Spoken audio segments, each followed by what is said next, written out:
Are you truly living a life which is Christ centered? Part of living the Christ centered life means sharing Christ with others. If you live a sports centered life, you probably spend a good portion of your time talking with others about sports.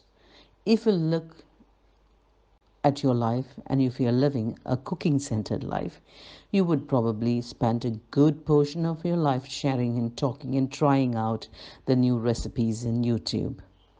But if you're living a Christ centered life, you will spend your time to find ways to share the good news about Christ. So, how do we do that? How do we effectively share Christ with others? First of all, devote yourselves to prayer. Let's look at Colossians 4, verse 2. Devote yourselves to prayer, being watchful and thankful. The word translate devote here is a word that means to continue in something, to give it your steadfast attention, to persevere, to hold fast and do not let go. We find the same phrase in Acts 1:14 where we read that the apostles all joined together constantly in prayer. We often say that we are too busy to pray, but the Bible tells us that we should be busy with prayer. Be persistent. Make prayer a regular part of your daily life. Prayer should be one of those habits that you can't just quit. We should not only be devoted to prayer, we should be watchful in prayer. The word translated watchful here is a word that means to be awake, to be alert, or vigilant. We find a similar instruction in Ephesians chapter 6, verse 18. With this in mind, be alert and always keep on praying for all the saints. C.S. Lewis once wrote, "No one in his senses, if he has any power of ordering his own day, would reserve his chief prayers for bedtime." Obviously, the worst possible are any action which needs concentration.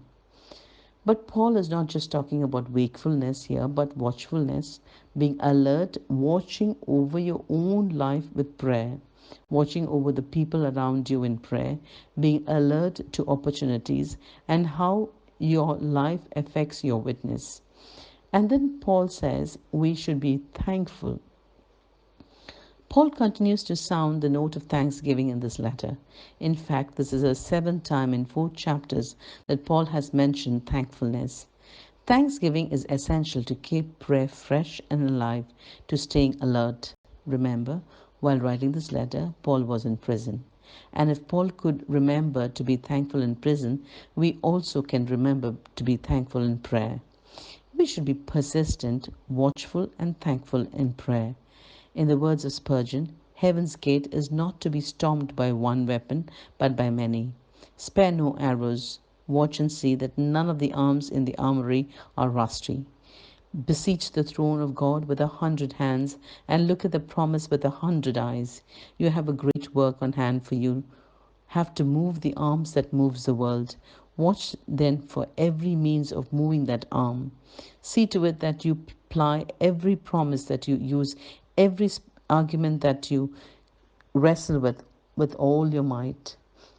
In the words of right, intercede, watching for prayer, watching for answer to prayer, and give thanks when answers appear. The threefold rhythm. Again, in the words of right, intercede, watch for answer to prayer, and give thanks when prayers are answered.